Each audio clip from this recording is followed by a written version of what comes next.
Olá, ouvintes e leitores, sejam bem-vindos ao Diário de Leitura, o programa do Ictus Podcast, onde a gente comenta capítulo a capítulo a leitura de livros maravilhosos. Todos os áudios apresentados aqui no Diário de Leitura foram originalmente postados no nosso canal de leitura coletiva lá no Telegram. Se você quiser acompanhar a leitura que a gente está fazendo agora, basta você acessar o link t.me/Clube Ictus. É claro que você tem que ter o aplicativo Telegram instalado também. A participação é gratuita, pode ficar tranquilo. Sem mais delongas, fique agora com os comentários de mais um trecho do livro Grande Sertão Veredas, de João Guimarães Rosa.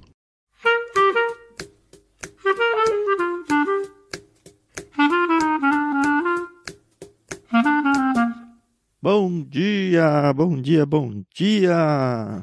Bom dia! Tá animado? Tô animado, o livro tá legal pra caramba. Como que eu não vou estar animado? Tá muito. Pois é, nossa, eu também tô muito feliz. É tão legal quando a gente descobre que a gente fez uma boa escolha. É verdade. Estamos no 4º dia de leitura, hoje páginas 7h30 até 9h30.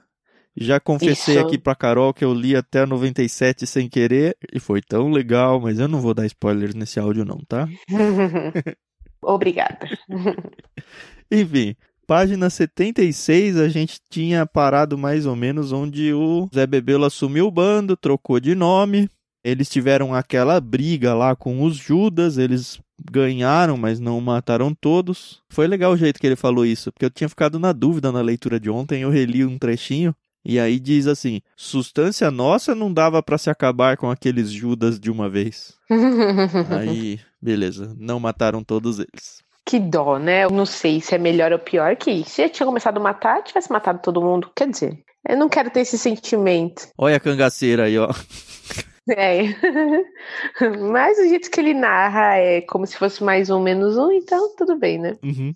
Ele vai pra uma cidade, um vilarejo, é um arraial, na verdade, que parece que ele tem medo do lugar. Eu não entendi muito bem essa parte. O tal do paredão existe lá. O senhor vá, o senhor veja, é um arraial. E aí ele descreve lá como um lugar super desabitado, que tá nascendo até grama nos tetos. E ele fica meio com medo daquele lugar, mas eu não entendi muito bem, porque não acontece nada, né? Não, acho que é só pra falar mesmo dessa cidade fantasma. No Nordeste, pelo menos na região do Sertão, tem muitos lugares assim, né, que são abandonados, por várias razões. Então, a gente encontra de vez em quando umas cidades assim, fantasmas. Sei lá por quê, né? É uma realidade que a gente no Sudeste aqui praticamente não vê, né? Ainda mais estando na capital aqui, a gente imagina isso de filme, mas de fato, isso aí existe no Brasil. Verdade. E é legal ver, né? Porque parece mesmo aquela coisa de filme, pelo que ele relatou aqui, né? De medo, Verdade. Ele fala que a meia-noite chega às 9, né? E ele tem tanto medo que ele fica com uma tocha de carnaúba nas mãos, né? Tanto que ele escuta uns barulhos e aí quando ele vai ver é um papagaio, né? Que tá bicando lá umas coisas lá. E aqui ele fala que ele não reviu mais o Diadorim, né? Então, eu acho que nessa parte aqui da história, ele se desencontrou dele. É porque eles ficaram em bandos separados, né? Então, quando o Zé Bebelo dividiu o grupo, acho que eles não ficaram no mesmo, né? Bom, mas aí o legal é que em seguida ele começa a falar daquela meretriz, a Nhorinhá. Isso. Que é a filha da Ana do Zusa. Ele relembra que ele tá velho, que agora ele tá empossado, né? Sou anta empossado, ninguém me caça, a vida tá mais mansa e tá de boa. Aí ele começa a lembrar as coisas do passado de novo com o tal do doutor aí. Sim, e aí ele ainda fala, eu já estava casado quando ele recebeu uma carta dela. E ele fala, gosto de minha mulher, sempre gostei e hoje mais. Isso é legal que essa carta aí chegou rapidinho, né? Sedex 10, né? Então, pois é.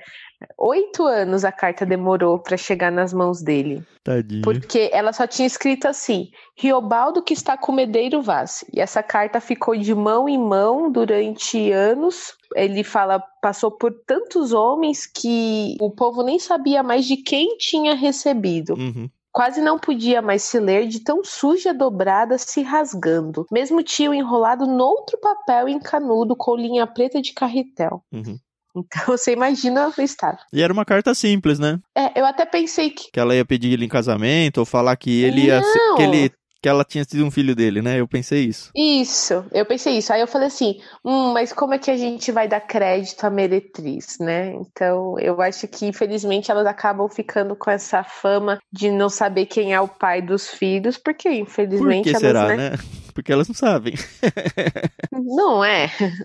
Enfim, mas não tinha nada disso. Era só uma carta simples, pedindo notícia e dando lembranças. Isso. E aí ele mesmo fala, pior que eu nem sabia se eu respondia, porque também não sabia se ela ia estar viva, como que ela ia estar, então, pelo visto ele não fez nada, né? E esse trechinho aqui todo, pra mim é ele filosofando sobre a vida dele, né? E eu considero uma das melhores partes do livro. Um pouquinho antes disso ele fala, tem horas antigas que ficaram muito mais perto da gente do que outras de recente data. Também aparece na citação daquele livro que eu mencionei ontem. Mas você percebe que ele é super saudosista, ele gosta de voltar, ele gosta de pensar.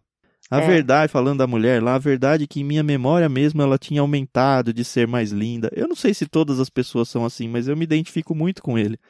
Se eu fico parado pensando, ixi, mas minha cabeça vai longe, voa e volta.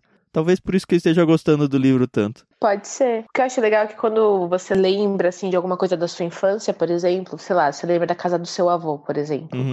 Não era muito maior do que ela realmente é? O quintal não era muito mais amplo e você se divertia e tal?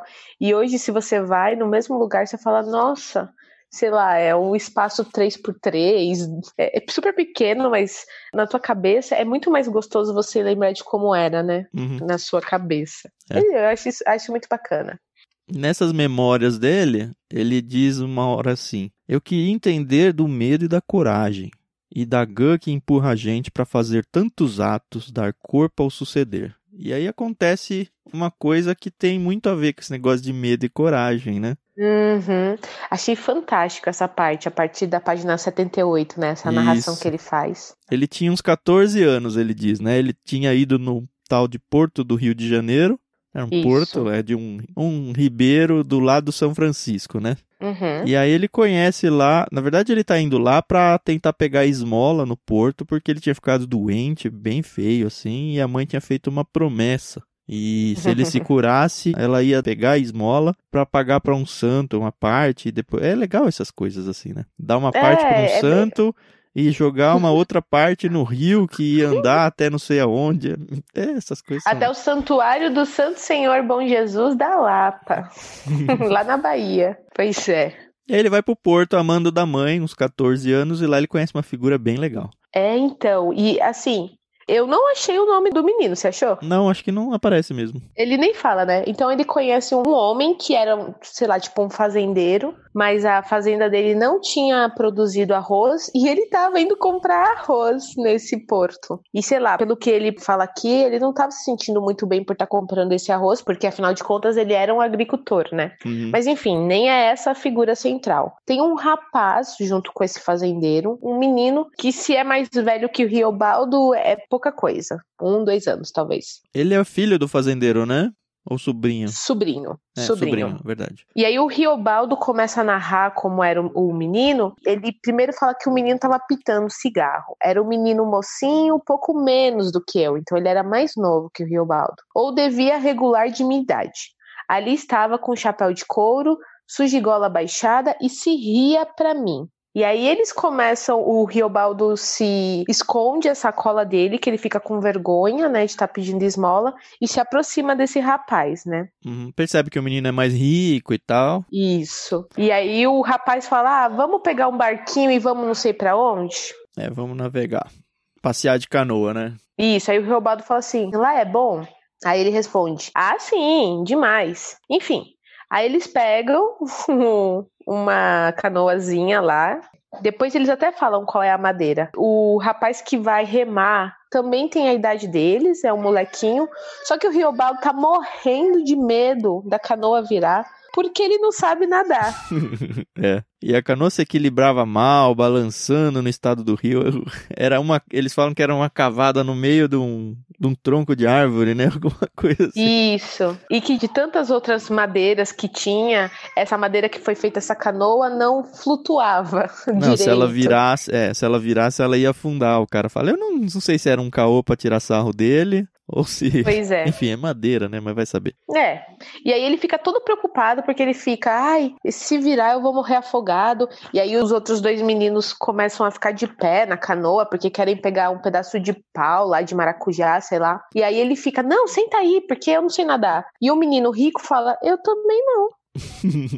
E tá tudo de boa, né? É legal porque no começo o Riobaldo ele fica com vergonha de falar que tá com medo. Então ele tenta disfarçar e tal, mas não rola, né? E aí a canoazinha vai andando e começa a se aproximar do São Francisco, né?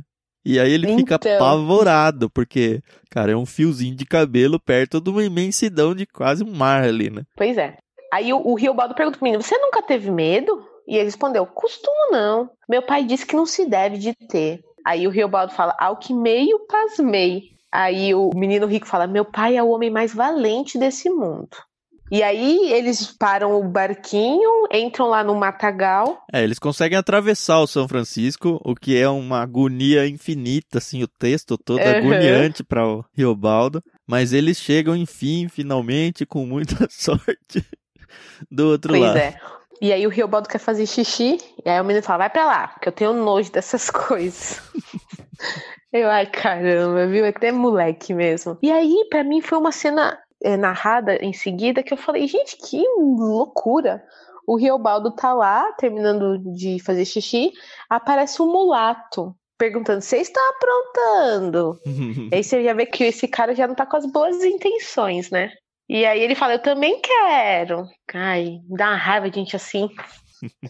E aí eu pensei, putz, agora, né, vai acontecer uma desgraça. E o menino rico fala, vem cá então. Eu falei, nossa, olha que safado. Pensando já besteira, né? Ele fala assim, você, meu negro, está certo, chega aqui. A fala, o jeito dele imitavam de mulher. Então era aquilo, e o mulato satisfeito. Então era aquilo, tipo, o Riobaldo não tinha entendido nada até então, né? E o mulato satisfeito caminhou pra se sentar juntinho dele. Aí você fala, vai dar ruim, né? Eu falei, vixe, agora que vai começar os anos de terapia. Uhum. E o interessante é que esse trecho fala assim, Urutu dá e já deu bote? Só foi assim, mulato pulou para trás e de um grito, gemido urro, varou o mato em fuga. Se ouvia aquela corredora. E eu pensei, caramba, o que aconteceu? Uma cobra atacou ele? Alguma coisa assim? Foi isso que eu pensei. Bicho. Mas não, quem que atacou ele? O menino rico tava com uma faquinha, né? Uma faca, sei lá.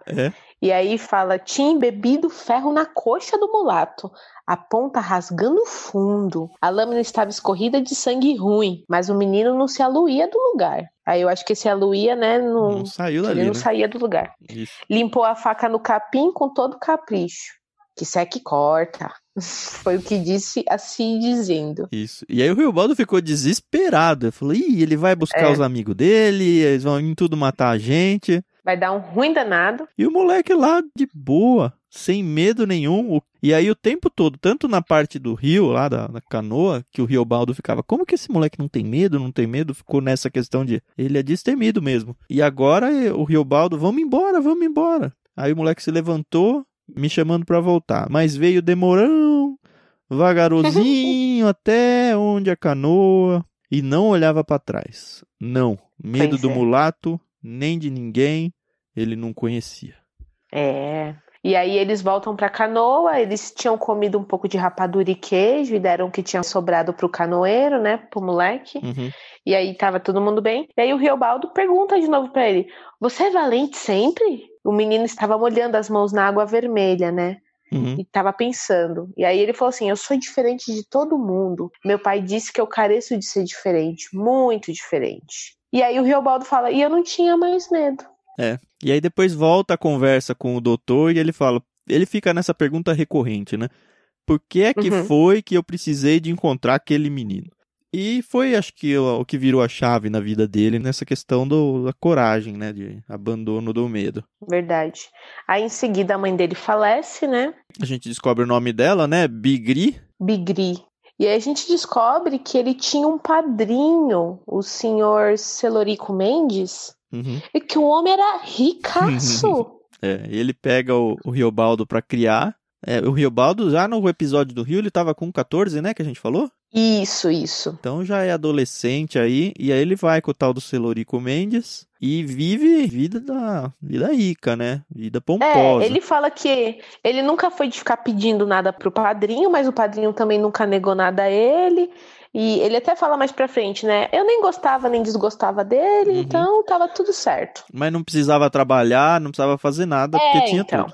E ele ainda fala, eu gostava de comer e aqui eu podia comer bem. Então, e a gente vê que o Celorico Mendes, pelo visto, não tinha filhos, né? Porque não cita aqui família. Não, até depois quando a gente fica sabendo que ele herda dele 3 fazendas, e aí a quarta fica pra mulher dele, que acho que era escrava e virou mulher, qualquer coisa do tipo. E aí eles começam a conversar, né? O padrinho quer conhecer um pouco mais ele e descobre que ele nunca foi pra uma escola. E fala, então eu vou te mandar pra uma escola. E outra coisa que é importante dizer é que o Celorico Mendes era muito medroso.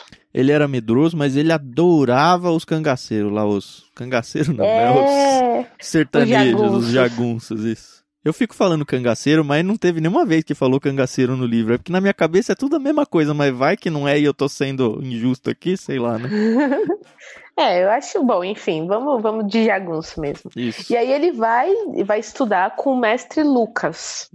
Que era um professor que tinha lá na cidade, e diz que esse mestre Lucas, ele era um bom professor, mas ele era severo, né, que ele dava palmatória, né, batia às vezes na sala toda, mas o povo gostava dele, né, os alunos gostavam dele. E aí a gente percebe que o Riobaldo, ele gostava de estudar.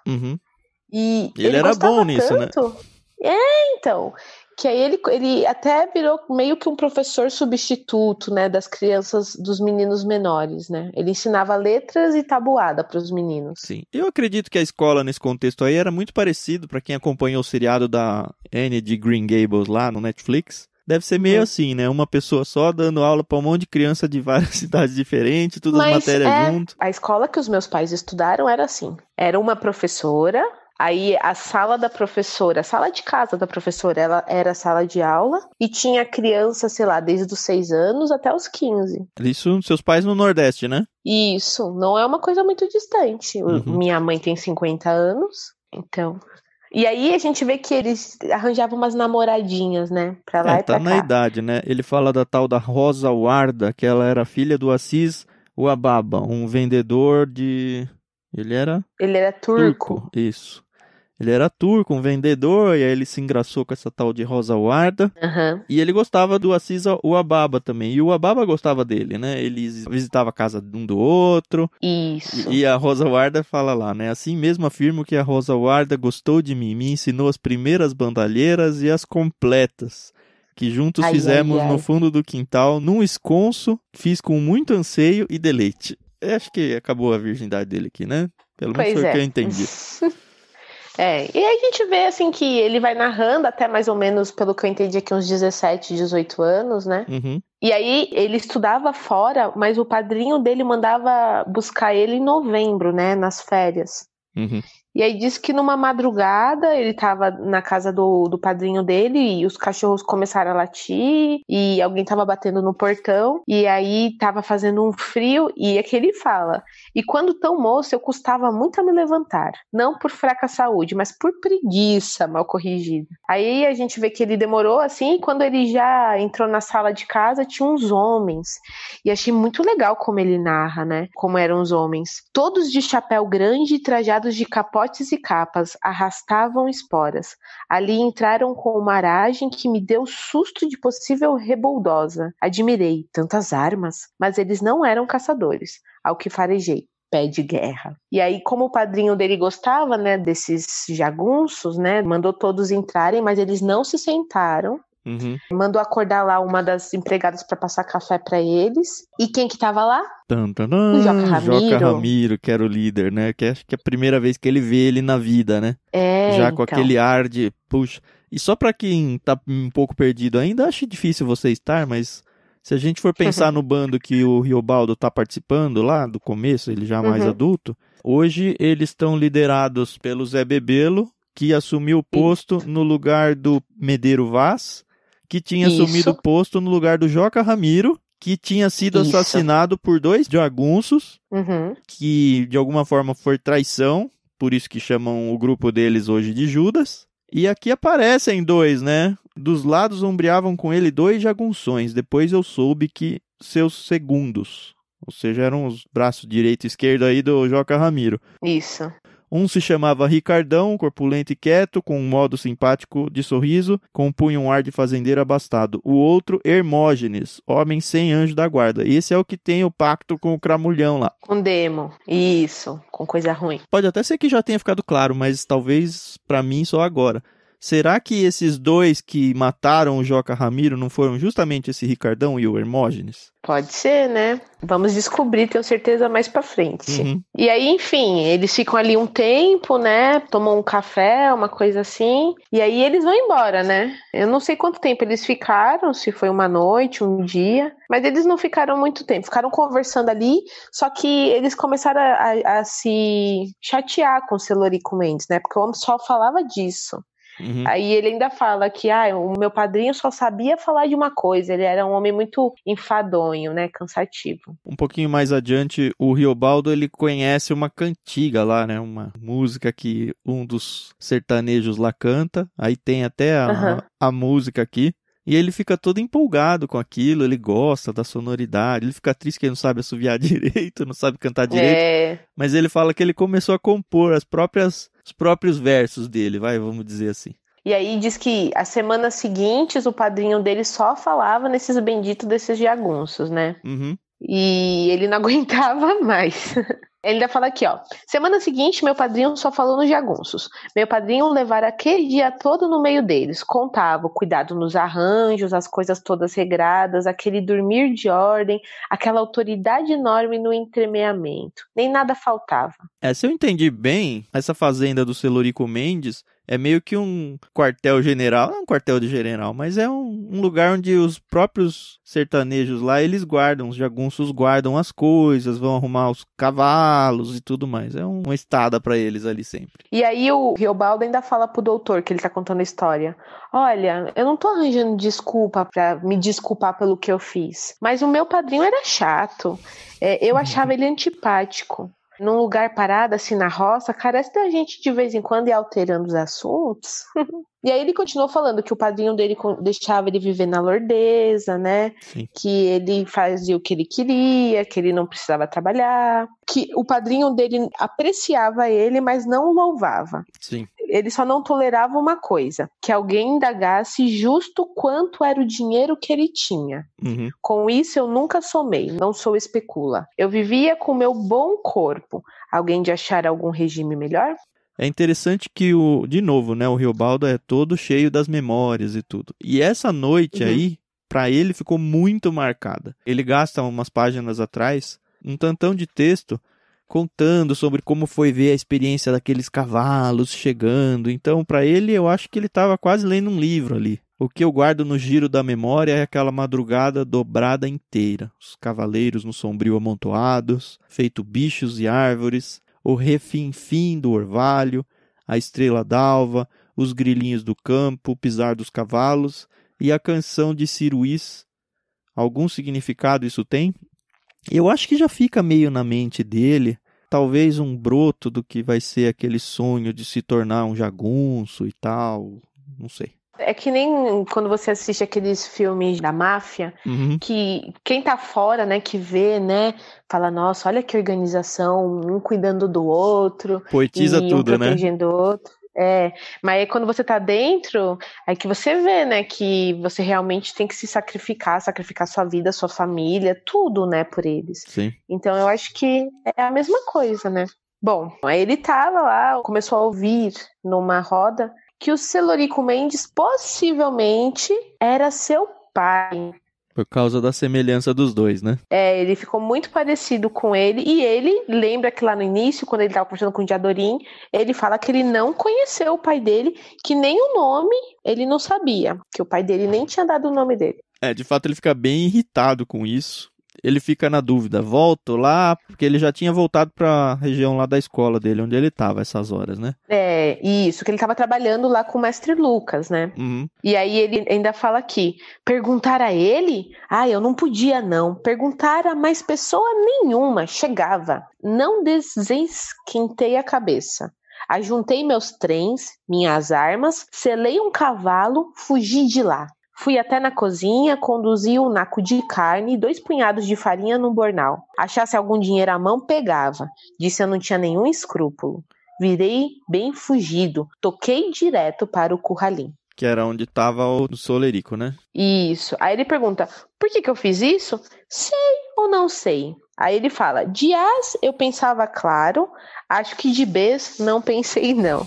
Eu queria o ferver. Então é aquele tipo de... É uma fã da adolescência, Carol, é isso. Então, que a gente faz sem pensar, né? Aí ele vai e fica pensando, onde eu vou? Vou no Mestre Lucas? Não, não vou. Ah, eu vou ver o Nhô Maroto? Não, não vou. Ah, eu vou ver a Rosa lá. Ah, não, não vou. E aí ele fica, vou pra lá, vou pra cá. Acho que pé da vida, irritado, enquanto tá cavalgando. Na real, ele acaba indo em vários lugares, né? Primeiro lugar que ele vai é no Assis Uababa, que cuidam dele super bem. Esse aí era o turco negociante. Isso, com quem ele já tinha ficado com a filha. Isso, ele descobre que a Rosa Guarda estava noiva de um outro turco negociante. E ele, a princípio, não fica muito preocupado com isso, não, até porque ele não tinha grandes pretensões com ela, pelo menos que eu entendi que não. Mas ele fala que ele começa a ficar meio carrancudo, aí ele começa a ficar monossilábico. Ele só fica sim, senhor, não, senhor, sim, senhor, não, senhor. Mas eu acho que ele tava com medo que o Ababa falasse pro tio que ele tava indo lá. Tanto que ele começa a falar de umas coisas de dinheiro e tal, meio que pra o cara achar que ele tava indo lá justamente a mando do tio pra fazer compras, o que faz com que ele seja super bem tratado. E ele fica assim, mas tudo bem, se forem chamar o Celorico Mendes, eu quero que ele venha. Porque se ele vier aqui e falar, não, volta, fica comigo, eu vou gostar. Mas ao meu tempo eu não quero que ele venha, não. É muito adolescentezinho, né? Ele fica, tá, mas e se ele não vier? O que eu vou fazer? Ele fica nessa. Aí aparece de novo o alemão Wups. Nome sensacional, cara. Muito. E aí ele elogia o Riobaldo, falando que ele é bom com armas, que ele atira bem e que tal. Isso. O senhor atira bem porque atira com espírito. Sempre o espírito é que acerta. E aí depois ele pensou em ver o Mestre Lucas. Aliás, antes disso, ele fica com a ideia de tentar mudar de vida. E aí ele fala, seu Vup, o senhor não quererá me ajustar em seu serviço, não? Minha bestice. Ali nem acabei de falar e em mim eu já estava arrependido com toda a velocidade. Ideia nova que imaginei que mesmo pessoa amiga e cortês, virando o patrão da gente, vira mais rude e reprovante. Mordi a boca, já tinha falado. Mas ele dá um jeito de se dar uma pirulitada de lá e não espera a resposta, né? Porque aí ele vai encontrar o Mestre Lucas, e aí o Mestre Lucas falou, olha, eu acabei de receber uma proposta que vão precisar de um novo professor. E aí eu preciso de um professor que me substitua para ensinar, aí ele fala aqui ainda, né, para ensinar geografia, aritmética, cartilha, gramática, tal. E até aqui onde você percebe, ele vai aceitar e vai virar professor, né? Isso. Ele explicou, um senhor no palhão na fazenda Nhanva, esse nome é demais, né? Nhanva, altas beiras do Jequitaí, pro ensino de todas as matérias, estava encomendando um professor. É meio que um professor particular numa fazenda. Isso. Que a gente não sabe pra quem ainda. Quer dizer, eu já sei. Sabe, mas ele não vai contar. Não conta. E é isso. Aparentemente ele vai aceitar isso. Vamos ver. Amanhã a gente continua. É muito triste saber que ele tinha toda uma vida, né? É aquela coisa, né? Faz a gente também começar a pensar, né? Nos rumos que as nossas vidas tomam, né? Baseados nas nossas decisões, óbvio. Eu fico pensando, e se eu tivesse prestado vestibular para aquilo? Ou se eu tivesse ido fazer uma entrevista para aquela outra empresa? Onde que eu estaria agora, né? É muito interessante a gente pensar isso. Teve um trechinho da leitura de hoje, eu acabei não anotando aonde, mas ele meio que dá essa ideia de que os momentos que são viradas de chave, assim, as encruzilhadas da vida, normalmente são coisas pequenas mesmo. E se eu não tivesse, sei lá, namorado a Renata, onde eu ia estar, sabe? E eu passei em 2 faculdades, a mesma de matemática, em São Paulo e em Campinas. E se eu tivesse escolhido Campinas em vez de São Paulo? Quem seriam meus amigos? Quem seriam meus referentes? No que eu estaria trabalhando hoje? Pois é. E a gente começa, quando tá velho, agora que a gente tá começando, eu, né, pelo menos, começando a ficar velho, a gente começa a pensar essas coisas mesmo. E vendo esses livros assim, ajuda a gente a pensar mais fundo ainda. Verdade. Mas é isso aí, pessoal. A gente tem que aceitar só o nosso presente, né? E aproveitar os momentos. Com certeza. E de preferência não escolham a jagunjace. A jaguntice. Jagunzice, eu acho. Existe ainda jagunço? Olha, Thiago, eu não tenho ideia, mas eu não duvido não, viu? Os coronéis e tal, né? Acho que não tem a força que tinha nessa época, mas... É, isso que eu ia falar. Mas deve ter. Tem um povo que gosta muito dessas, não sei dizer, não é casta, né? Mas dessa linha, né, de vida. Enfim. Você percebe aqui que o pessoal no livro, pelo menos, não vê eles. Todo mundo sabe que eles são bandalheiros, são bandidos. Mas, ao mesmo tempo, eles têm uma certa áurea de... Olha, que legal, quer participar disso... Eles estão na frente dos políticos, do governo, eles mandam mais do que o governo. É meio estranho. Talvez o povo do Rio de Janeiro, que vive lá em situações de milícia e tal, entenda um pouco mais o que significa isso. Infelizmente a gente vive uma realidade muito diferente de muitas pessoas, né? São vários Brasis dentro de um Brasil. É isso, vocês estão gostando da leitura? Escreve aí pra gente. Se de repente você tem alguma experiência sua ou da família mais perto dessa realidade, conta pra gente, vai ser legal conversar sobre isso. Vai mesmo. Poxa, eu vou perguntar até pro meu pai como que era na cidade dele, como é que funcionava essa questão aí, se tinha jagunço, como é que eles se chamavam. Amanhã eu venho contar um pouquinho pra ver se é parecido com o que a gente tá lendo. Legal. Então amanhã a gente volta pro nosso último dia da semana lendo, a gente vai da 97 até a 118. E vamos seguir firme aqui que tá legal. Isso aí, pessoal. Então até amanhã. Tchau, tchau. Tchau, tchau.